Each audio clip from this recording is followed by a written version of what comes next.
नमस्कार। वास्तु दुनिया ग्रुप का संस्थापक और संचालक इंदौर से हूँ। वास्तु मेरा विषय है, तो इसी कड़ी में आज प्राचीन और आधुनिक वास्तु विज्ञान विषय पर कुछ शोध और अनुभव आपके समक्ष साझा करूँगा। अर्थात वास्तु शास्त्र के प्राचीन सिद्धांत आज के आधुनिक परिवेश में भी सटीक रूप से लागू होते हैं। इसके लिए आगे हम शोध के रूप में तिरुपति बालाजी मंदिर, भोजपुर मंदिर एवं त्र्यंबकेश्वर शहर की वास्तु स्थिति का विश्लेषण करेंगे। यदि हम प्राचीन वास्तुशास्त्र की बात करें तो इसकी प्रचुर राशि हमें राजा विक्रमादित्य जी के काल के पूर्व भी दिखाई देती है, किंतु राजा विक्रमादित्य जी के काल में सभी ज्ञान राशियों का एक व्यवस्थित रूप देखने में मिलता है। इसमें वारामीर के 9 रत्नों में शामिल वारामीर की बृहत संहिता में प्रसाद लक्षण नामक अध्याय में वास्तु विन्यास का उल्लेख देखने में मिलता है। उन्हीं सिद्धांतों के आधार पर कालांतर में धार के राजा भोज द्वारा रचित एक ग्रंथ सम्रांगण सूत्रधार में भी वास्तुशास्त्र के सटीक एवं प्रभावी सिद्धांत देखने में मिलते हैं, जो आधुनिक काल में भी यथावत लागू होते हैं। साथ ही वास्तुशास्त्र के अन्य प्राचीन ग्रंथों जैसे विश्वकर्मा प्रकाश, मयमतम, मंसार, राजवल्लभ, मनुष्यालय चंद्रिका आदि सभी में भी उल्लेखित वास्तुशास्त्र के सूत्र एवं सिद्धांत आज के समय में और परिवेश में सभी भूखंडों एवं बिल्डिंग पर सटीक रूप से लागू होते हैं। विभिन्न ग्रंथों में उल्लेखित कुछ खास वास्तु के 4-5 पॉइंट दूंगा मैं। वास्तु के सभी शास्त्रों में भूमि या बिल्डिंग के छत का ढलान पूर्व, उत्तर एवं ईशान की ओर सर्वोत्तम बताया है। वहीं ढलान यदि या प्लव दक्षिण पश्चिम, नैऋत्य या आग्नेय में होना अनिष्टकारी और अशुभ बताया है। किसी भी किले, भूखंड, इमारत, शहर आदि के पश्चिम, दक्षिण, नैऋत्य में ऊंचे बड़े पहाड़ों का होना, टीलों का होना या वृक्षों का होना शुभ होता है, जबकि यही स्थिति यदि पूर्व, उत्तर, ईशान की ओर होती है तो अशुभ बताई गई है। किसी भी प्रकार की वास्तु, चाहे वो देश हो, शहर हो, गांव हो, फैक्ट्री हो आदि के पूर्व, उत्तर, ईशान की ओर जल तत्वों का किसी भी रूप में होना, जैसे तालाब, नदी, नहर, कुआं आदि का होना सर्वश्रेष्ठ बताया गया है, समृद्धिदायक बताया गया है। यदि यही जल तत्व यदि दक्षिण पश्चिम, नैऋत्य और अग्नि में होता है तो यह रोग, दुर्गति, निर्धनता और संघर्ष को देता है। शास्त्र में मुख्यतः वर्गाकार, आयताकार भूखंडों को और बिल्डिंगों को श्रेष्ठ बताया है। वहीं त्रिभुजाकार भूखंड और भवन अनिष्टकारी और विनाशकारी बताए गए हैं।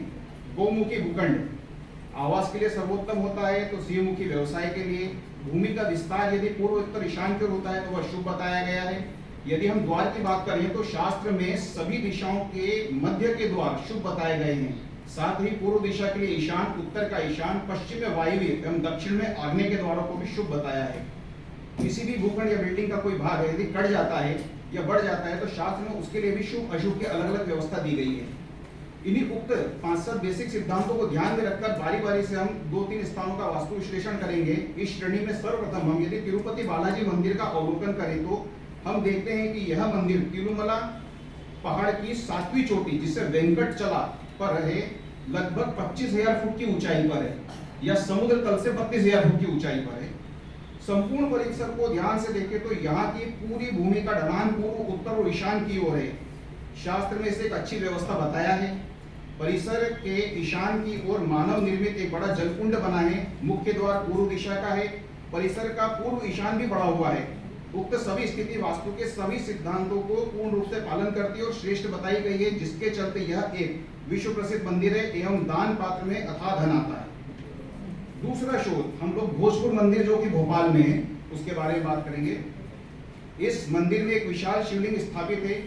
भोजपुर मंदिर भोपाल शहर के दक्षिण पूर्व अग्नि की ओर शहर सीमा से लगभग 28 से 30 किलोमीटर की दूरी पर एक छोटी सी पहाड़ी पर बना हुआ है। यह मंदिर आज लगभग 800 साल बाद भी अपने वास्तु दोषों के चलते खंडहर के रूप में है एवं अपूर्ण है। इस मंदिर का मुख्य प्रवेश द्वार दक्षिण नैऋत्य का है, जो संघर्ष एवं दुर्गति देता है। परिसर के दक्षिण पश्चिम की ओर बेतवा नदी बह रही है। परिसर के ईशान कोण में मंदिर के ठीक पीछे वाले हिस्से में एक बड़ा मिट्टी का टीला है। भूमि का ढलान पश्चिम, दक्षिण और नैऋत्य की ओर है। यह सभी स्थिति वास्तु नियमों के ठीक विपरीत है, जिसके चलते आज 800 साल पूर्ण होने के बाद भी यह मंदिर खंडहर रूप में है, लगभग वीरान सा रहता है। 7 या 8 बजे के बाद में इक्का दुक्का लोग देखने में मिलते हैं यहाँ। तीसरी हम शोध की बात करें, त्र्यंबकेश्वर शहर जो कि नासिक के नजदीक है। यहाँ पितृदोष निवारण के लिए नारायण बलि, नाग बलि, त्रिपिंडी श्राद्ध एवं काल सर्प दोष की पूजाएं सफलतापूर्वक होती है एवं पूजा के बाद में सकारात्मक परिणाम भी प्राप्त होते हैं। चूंकि इस शहर का वास्तु प्राकृतिक या कुदरती रूप से ही कुछ इस प्रकार बना हुआ है कि इस स्थान की ख्याति दूर दूर तक है। नासिक शहर से जो मुख्य मार्ग त्र्यंबकेश्वर शहर की ओर आता है, उस अनुसार यह एक पूर्वमुखी शहर है। शहर के मुख्य प्रवेश द्वार पूर्व ईशान की ओर है, जो सर्वश्रेष्ठ बताया गया है। शहर के दक्षिण पश्चिम एवं नैऋत्य में बड़ी एवं भारी पहाड़ियां हैं, जो शहर की सीमा से एकदम सटी हुई हैं। उत्तर दिशा में पहाड़ जरूर है, लेकिन वो शहर सीमा से काफी दूर है और जिसका प्रभाव शहर पर नहीं पड़ता है। संपूर्ण शहर की भूमि का ढलान लगभग हम देखें तो पूर्व उत्तर की ओर है। शहर के ईशान कोण में मानव निर्मित एक जलकुंड, जिसे प्रयाग तीर्थ के नाम से बताया है, वह स्थित है।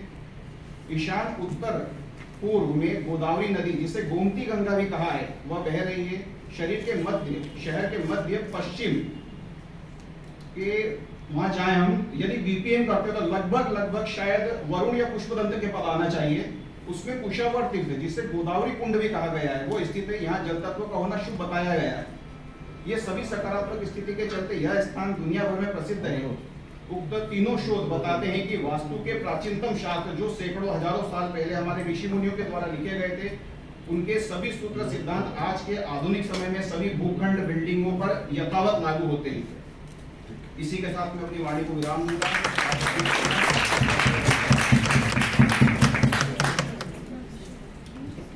बहुत बहुत धन्यवाद